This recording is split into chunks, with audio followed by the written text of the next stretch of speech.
ময়মনসিংহের হালুয়াঘাট, ধোবাউড়া ও ফুলপুরে বন্যা পরিস্থিতির আরও অবনতি ঘটেছে। প্লাবিত হচ্ছে নতুন নতুন এলাকা, পানিবন্দী ১.৫ লক্ষাধিক মানুষ।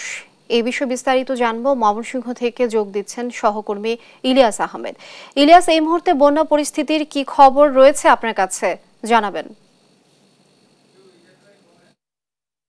প্রতিনিয়ত ময়মনসিংহের হালুয়াঘাট, ধোবাউড়া এবং ফুলপুর উপজেলার বন্যা পরিস্থিতি অবনতি হচ্ছে। অর্থাৎ আজকে টানা ৪ দিনের মতো সাধারণ মানুষ কিন্তু অনেকটাই ভোগান্তির মধ্যে আছেন। প্রশাসন বলছেন যে ১.৫ লক্ষাধিক মানুষ কিন্তু তারা অসহায় অবস্থায় পড়ে রয়েছেন এই বন্যার কারণে, এবং তারা বলছেন যে আশ্রয় কেন্দ্রে যারা একেবারেই বেশি বিপদগ্রস্ত তাদেরকে আশ্রয় কেন্দ্রে নেওয়া হচ্ছে। প্রায় ২,০০০ মানুষকে বিভিন্ন আশ্রয় কেন্দ্রে কিন্তু নেওয়া হয়েছে এবং প্রশাসনের তথ্য মতে ৪৩,০০০ হেক্টর ফসলি জমি নষ্ট হয়েছে এবং ১১,০০০ পুকুরের মাছ কিন্তু বন্যার পানিতে ভেসে গেছে। সেই বিষয়টি কিন্তু প্রশাসন থেকে আমাদেরকে নিশ্চিত করা হয়েছে। আমরা আজকে রয়েছি ধোবাউড়া উপজেলার গোয়াতলা ইউনিয়নে রয়েছি, কিন্তু আসলে এখানকার চিত্র একটু বলতে চাই। এখানকার প্রতিটি ঘরে ঘরে কিন্তু হাঁটু পানি এবং মানুষ তারা কিন্তু নিরাপদ আশ্রয়ের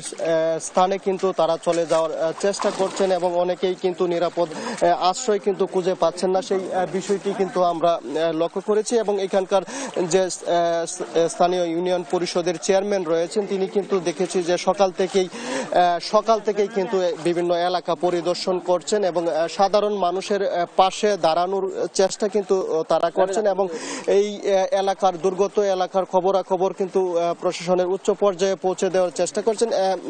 আপনি তো এখানকার স্থানীয় জনপ্রতিনিধি, আপনার ইউনিয়নে মানুষের অবস্থা কি একটু জানতে চাই? আমাদের এলাকায় দীর্ঘদিনের এত বড় বন্যা এর আগে কখনো হয় নাই, কিন্তু এই বন্যায় ব্যাপকভাবে গরু ছাগল নিয়ে মানুষ হয়রানি পড়েছে। রাস্তাঘাট সব তলিয়ে গেছে। ফসলের যে সবুজ মাঠ ছিল সেই সবুজ মাঠের ফসল একেবারে সম্পূর্ণ বিনষ্ট হয়েছে।